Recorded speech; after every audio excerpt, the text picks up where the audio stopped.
नई बहू का पहला दिन। सुमन अपने 3 बेटे, एक बेटी, 2 बहू और पति के साथ रहा करती थी।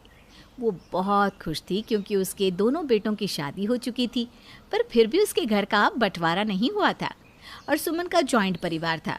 तो वहीं दूसरी ओर सुमन का सबसे छोटा बेटा, जिसका नाम राकेश था, उसके घर में कोई इज्जत नहीं थी क्योंकि राकेश अनपढ़ था। इसलिए घर का हर एक सदस्य उसके साथ नौकर जैसा बर्ताव किया करता। ऐसे ही एक दिन सुमन की बेटी कसक ऑफिस के लिए तैयार हो रही थी और राकेश के हाथों में अपना बैग थमाकर उसे कहती है, राकेश, आज तू मुझे कॉलेज छोड़ने चलेगा। कसक, तो पागल हो गई है क्या? तू जानती है ना, राकेश हमेशा मेरे साथ ऑफिस जाता है। अगर वो तुझे छोड़ने के लिए चला गया तो मेरी कार ड्राइव कौन करेगा? अब दोनों भाई बहन सुबह शाम बस चूहे बिल्ली की तरह लड़ते रहो। आज राकेश किसी का काम नहीं करेगा। राकेश, राशन खत्म हो गया है, अभी थोड़ी देर बाद तू मेरे साथ राशन लेने चलना। जी भाभी। भगवान ने कितना अच्छा देवर दिया है मुझे। भगवान करे ऐसा देवर सबको मिले। नेहा राकेश के मुंह पर तो उसकी तारीफ करती है, पर पीठ पीछे उसके अनपढ़ होने का उतना ही मजाक उड़ाया करती थी। राकेश के अपने सगे भाई बहन भी उसकी इज्जत नहीं करते, तो भाभी कहाँ से करती। समय यूं ही गुजरता है और एक दिन कसक को देखने के लिए कुछ लड़के वाले आते हैं। नेहा बहू, काजल बहू, सारी तैयारी हो गई है ना? और कसक को अच्छे से तैयार कर दिया है ना तुम दोनों ने? हाँ माँ जी, सारी तैयारियाँ हो चुकी है और कसक भी तैयार हो चुकी है। बस लड़की वालों के आने का इंतज़ार है। लड़के वाले भी आ चुके हैं, रोड पर खड़े हैं। उन्हें हमारी गली कौन सी है समझ में नहीं आ रहा। राकेश, एक काम कर, जल्दी से जा और लड़के वालों को लेकर आ। और हाँ, उनके सामान को उठाकर घर में ले आना। पता चला मेहमान खुद सामान उठाकर ला रहे हैं। कोई लापरवाही नहीं होनी चाहिए। हाँ भैया, मैं सब समझ गया। मैं बस अभी जाता हूँ। और देवर जी, आकर घर में मत बैठ जाना। पता चला बिना कुछ किए मुफ्त का खाना खा लिया है। घर में और भी बहुत काम है, हमारे साथ पहले वो काम करवा लेना, ठीक है? अब जल्दी जाओ और जल्दी से आओ, चलो। राकेश अब जल्दी से लड़के वालों को लेने जाता है। कुछ ही देर में मेहमान घर में आ जाते हैं, पर बेचारे राकेश को घर में आकर भी आराम नहीं था। वो तो घर के कामों में लगा रहता है। राकेश को इतना काम करता देखकर लड़के वालों को लगता है कि राकेश उनके घर का नौकर है। वैसे सुमन बहन, आपके घर का नौकर सच में बहुत अच्छा है। उसने हमें एक भी सामान उठाने नहीं दिया। बेचारा बच्चा अकेले ही सब लेकर आया और आते ही फिर घर के कामों में लग गया। आजकल के ज़माने में इतना वफादार नौकर कहाँ मिलता है। उस औरत की बात सुनकर सुमन की दोनों बहू और बेटे हंसने लगते हैं, पर यह देखकर सुमन को काफ़ी बुरा लगता है और वो अपनी होने वाली समधन से कहती है, बहन, आपको कोई गलत फहमी हुई है। राकेश हमारे घर का नौकर नहीं है, वो मेरा सबसे छोटा बेटा है। क्या? छोटा बेटा? और उसकी ये हालत, वो भी अपने ही घर में? माफ़ करना बहन जी, पर मुझे लगा कि वो इस घर का नौकर है। जिस तरह से घर के सभी लोग उसे ऑर्डर दे रहे थे, मुझसे गलती हो गई। कोई बात नहीं आंटी जी, सबको ये गलत फहमी हो जाती है। आखिर हमारे देवर जी की हैसियत कुछ ऐसी है। बहू, आप लोग बैठे क्यों हैं? कुछ लीजिए ना। और बहू, तुम खड़ी क्या हो? सारा काम क्या राकेश ही करेगा? अब जाओ, जाकर मेहमानों के लिए कुछ खाने का इंतजाम करो। सुमन अपनी बहुओं को आंख दिखाकर वहां से भगा देती है, पर सुमन के घर का ऐसा वातावरण देखकर घर आए मेहमानों को इस रिश्ते से ऐतराज़ हो जाता है और वे लोग बहानेबाजी करके वहां से चले जाते हैं, जिस वजह से कसक का रिश्ता नहीं हो पाता और इसका दोष कसक अपने छोटे भाई राकेश पर मलती है। अनपढ़ कहीं के, ये सब कुछ तेरी वजह से हुआ है। हमारे घर में सब पढ़े लिखे हैं सिवाय तेरे। और माँ, जब लड़की वालों ने इसे नौकर समझा तो आपको क्या जरूरत थी ये कहने की कि ये मेरा छोटा भाई है? नौकर बनकर ही रहने देते ना इसे। इसकी वजह से इतना अच्छा आया मेरा रिश्ता भी टूट गया। माँ जी, कसक बिल्कुल सही कह रही है। एक तो आपका ये नालायक बेटा अनपढ़, ऊपर से इसकी हरकतें नौकरों वाली। अरे आज के दिन तो ये ढंग के कपड़े पहन सकता था ना। हाँ माँ, आप मानो या ना मानो, कसक का रिश्ता इस नालायक की वजह से ही टूटा है। मेरी मानो तो अगली बार जब कसक के लिए रिश्ता आए तो इसे अलग ही रखना। गलती हो गई हमसे जो हमने इसे लड़के वालों से मिलवा दिया। सुमन के बच्चे अपने ही छोटे भाई को भला बुरा कह रहे थे और सुमन चुपचाप खड़ी होकर सुन रही थी।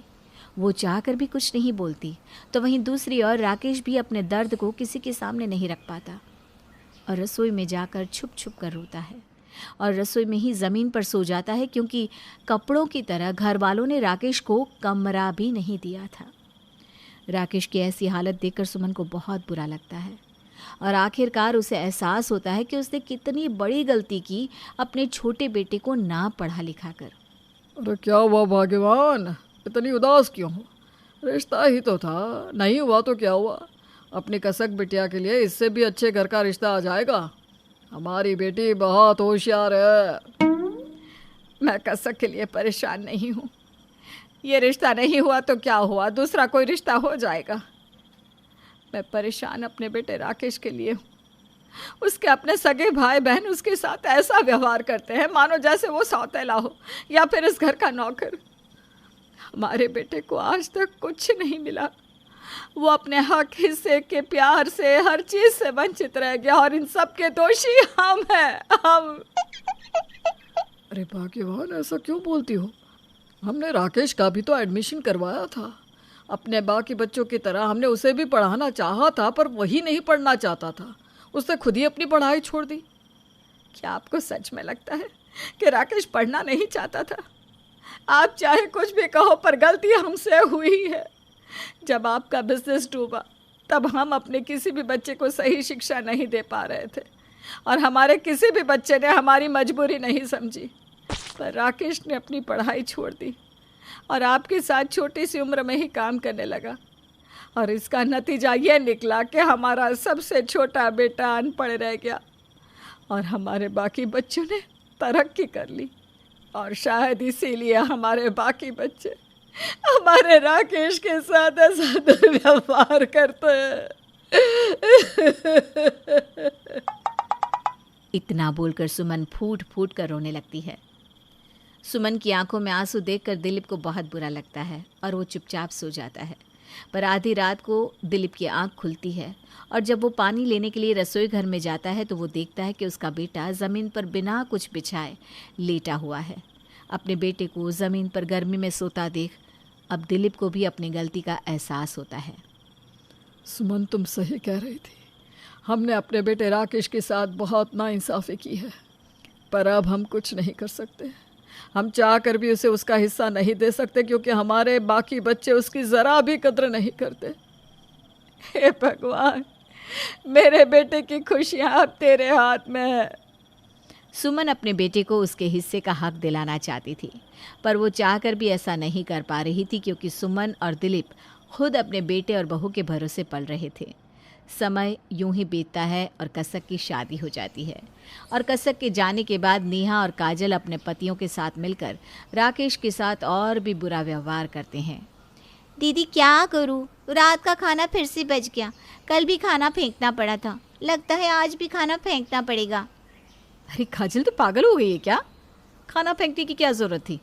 ये सांड किस दिन काम आएगा? क्या ज़रूरत है इसे ताज़ा खाना खिलाने की? कल से घर में बचा हुआ बासी खाना इस गेंडे को दे देना। खाना बर्बाद नहीं होना चाहिए। अब क्या था, काजल घर का सारा बचा हुआ बासी खाना राकेश को खाने के लिए दे देती है। राकेश जब खाने में बासी खाना देखता है तो वो अपनी भाभी से कहता है, भाभी, ये तो रात का खाना है, आज खाना नहीं बनाया क्या घर में? माफ़ करना देवर जी, खाना ख़त्म हो गया। और वैसे भी अगर सब ताज़ा खाना खाएंगे तो रात का बचा हुआ कौन खाएगा? अब रोज़ रोज़ खाना फेंक तो नहीं सकते ना। इतना बोलकर काजल वहाँ से चली जाती है। ये सब कुछ सुमन और दिलीप अपनी आंखों से देखते हैं और ये देखकर उन्हें बहुत बुरा लगता है। दिलीप तो कुछ नहीं कहता, पर सुमन अपने बेटे के साथ ये नाइंसाफ़ी बर्दाश्त नहीं कर पाती और अपनी बहू से कहती है, बहू ये क्या है? जब घर में सब ताज़ा खाना खा रहे हैं तो राकेश के लिए बासी बचा कुचा खाना क्यों? वो इसलिए माँ जी, क्योंकि आपका लाडला दुलारा बेटा कुछ काम धंधा नहीं करता। ये घर हमारे पतियों के पैसों से चल रहा है। और माँ जी, मुझे तो एक बात समझ में नहीं आ रही। आज से पहले तो आपको कभी फ़र्क नहीं पड़ा, फिर आज आपकी ममता कहाँ से जाग पड़ी। जो चीज़ जैसे चल रही है वैसे चलने दीजिए माँ जी। बहू, तुम सब जो कर रहे हो ना राकेश के साथ, वो अच्छा नहीं कर रहे। भगवान सब देखता है। भगवान की लाठी में आवाज़ नहीं होती, पर जब उसकी लाठी बोलती है ना तो अच्छे अच्छे लोग रास्ते पर आ जाते हैं। मेरा बेटा चुपचाप तुम लोगों का अत्याचार सहता रहता है, पर उसकी बीवी नहीं सहेगी। माँ जी, एक अनपढ़ इंसान से कौन सी पढ़ी लिखी लड़की शादी करेगी? जैसा आपका बेटा है वैसे ही आपकी होने वाली बहू भी आएगी। नेहा और काजल राकेश का मजाक बनाकर वहाँ से चली जाती हैं। सुमन चाहकर भी अपने बहुओं को नहीं रोक पाती। अब समय यूं ही बीतता है और राकेश के लिए लड़की देखी जाती है। नेहा और काजल पूरी कोशिश करती हैं कि राकेश की शादी उसी की तरह किसी बेवकूफ़ लड़के से हो, पर अफसोस काजल और नेहा जिस लड़की को बेवकूफ़ समझकर राकेश की शादी करवाती हैं, वो लड़की तो पढ़ी लिखी और तेज़ तर्रार निकलती है, जो अपने ससुराल में आकर देखती है कि उसके पति के साथ कितनी नाइंसाफ़ी की जा रही है। माँ जी, मेरा कमरा कहाँ है? हमारी प्यारी देवरानी, आपका कोई कमरा नहीं है। आपका पति रसोई घर में सोता है, अब से वही आपका कमरा है। But why? I mean, Rakesh ji भी तो इस घर के बेटे हैं, फिर उनके लिए कोई कमरा क्यों नहीं, जब घर में हर किसी का अपना पर्सनल रूम है तो? क्योंकि हमारे देवर को कभी रूम की ज़रूरत ही नहीं पड़ी, और अभी तुम इस घर में नई नई आई हो ना, इसलिए ज़्यादा सवाल जवाब मत करो, समय के साथ सब समझ में आ जाएगा। काजल और नेहा अंजलि को अकड़ दिखाकर चली जाती है। अंजलि को अपनी दोनों जेठानी की अकड़ पसंद नहीं आती और वो देखती है कि उसका पति घर में आते ही घर में झाड़ू पोछा बर्तन कपड़े सारे काम कर रहा है। अपने पति को घर में नौकर की तरह काम करता देखकर अंजलि को ज़रा भी अच्छा नहीं लगता। राकेश, ये सब कुछ आप क्यों कर रहे हैं? मैं, भाभी, माँ जी सब है ना, हम सब करेंगे ये, आप इसे छोड़िए, मैं कर लेती हूँ सारा काम। अरे नहीं नहीं अंजलि, वैसे भी मैं पहली बार नहीं कर रहा। जब से पापा का बिजनेस डूबा है तब से मैं इसी तरह से मेहनत मजदूरी कर रहा हूँ, और घर के काम भी। भाभी का काम तो सिर्फ खाना बनाना होता है। राकेश जी, भाभियों का काम सिर्फ खाना बनाना नहीं, बल्कि अपने पतियों के कपड़े धोना, घर के बर्तन साफ करना, माँ जी की सेवा करना और आपकी इज्जत करना है। अब से आप इस घर के कोई काम नहीं करेंगे, आप भी बाकियों की तरह बाहर नौकरी करेंगे। आपको इनकी गुलामी करने की कोई ज़रूरत नहीं है। जब पापा का बिजनेस डूबा तब आपने पापा के साथ काम करके अपने पिता की मदद की और घर चलाया, पर ये सब इन लोगों को दिखाई क्यों नहीं देता? राकेश बेटा, अंजलि बहू बिल्कुल ठीक कह रही है। हमसे गलती हुई जो उस समय हमने तुझे पढ़ाया नहीं और घर की जिम्मेदारी तेरे सर पर रख दी, जबकि घर की जिम्मेदारी तो इस घर के बड़े बेटों को उठानी चाहिए थी। कोई बात नहीं माँ। अंजलि आते ही अपने पति को घर के काम करने से रोक देती है और अपने जेठ का ड्राइवर बनने से भी। अंजलि के कहने पर राकेश घर का कोई काम नहीं करता और बाहर जाकर नौकरी की तलाश करता है। ये सब देखकर काजल और नेहा को बहुत गुस्सा आता है और वो अंजलि से लड़ने लगती है। तुम आखिर खुद को समझती क्या हो? हाँ, भूलो मत, तुम गांव की गवार देहाती हो जिसे हम इस शहर में लेकर आए। अरे तुम्हें तो हमारा धन्यवाद करना चाहिए। माइंड योर लैंग्वेज भाभी। माना कि मैं गांव से हूँ, पर आप भी भूलो मत कि मैं आपसे ज़्यादा पढ़ी लिखी हूँ और राकेश जी अच्छे लड़के हैं। मैंने राकेश जी से शादी उनकी अच्छाई देखकर की थी, क्वालिफिकेशन देखकर नहीं। और मेरे पति आप लोगों से ज़्यादा समझदार हैं, वो घर चलाना भी अच्छे से जानते हैं, इसलिए वो घर के काम नहीं बल्कि बाहर जाकर काम करेंगे। एक बात और, अब आपके दिन खत्म हुए, अब आप सब अपनी उल्टी गिनती गिनना शुरू कर दो। और हाँ, धन्यवाद जो आप मुझे यहाँ लेकर आई। यहाँ आने के बाद कम से कम मुझे राकेश जी के बारे में तो पता चला। अंजलि आते ही अपनी दोनों भाभी और जेठ को सबक सिखाती है। ये देखकर नेहा और काजल को बहुत गुस्सा आता है पर उन दोनों की एक नहीं चलती। समय यूं ही बीतता है और एक दिन अंजलि देखती है कि उसकी दोनों भाभियाँ उसके पति को अपने पतियों का झूठा बचा हुआ खाना निकाल कर दे रही थी। ये देखकर अंजलि अपने गुस्से पर काबू नहीं रख पाती और अपने पति के लिए निकाला हुआ खाना डस्टबिन में फेंक देती है। अंजलि, ये क्या बदतमीजी है, तुम्हारी हिम्मत कैसे हुई खाना फेंकती की?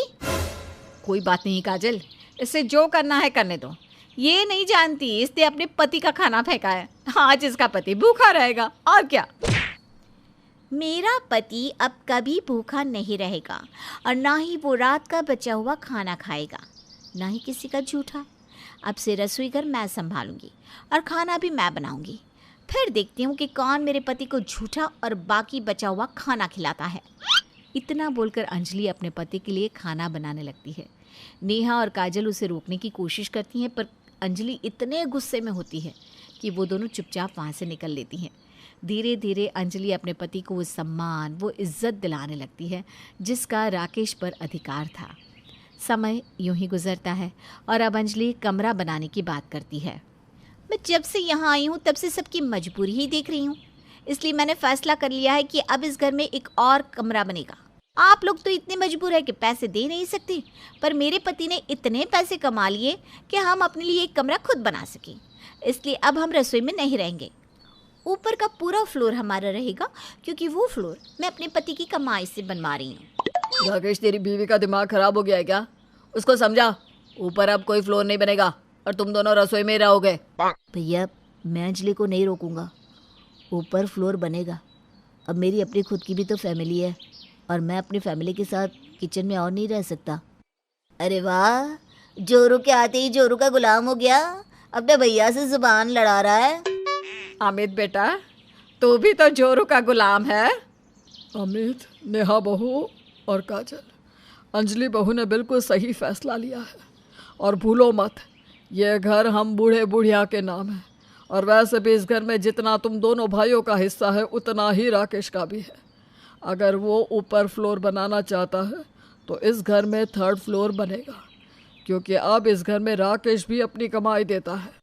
हमने अपने बेटे राकेश के साथ पहले ही बहुत सारी नाइंसाफ़ी कर रखी है, पर अब और नहीं। पहली बार दिलीप अपने बेटे राकेश की साइड लेता है और अपने दोनों बेटों का मुंह बंद कर देता है।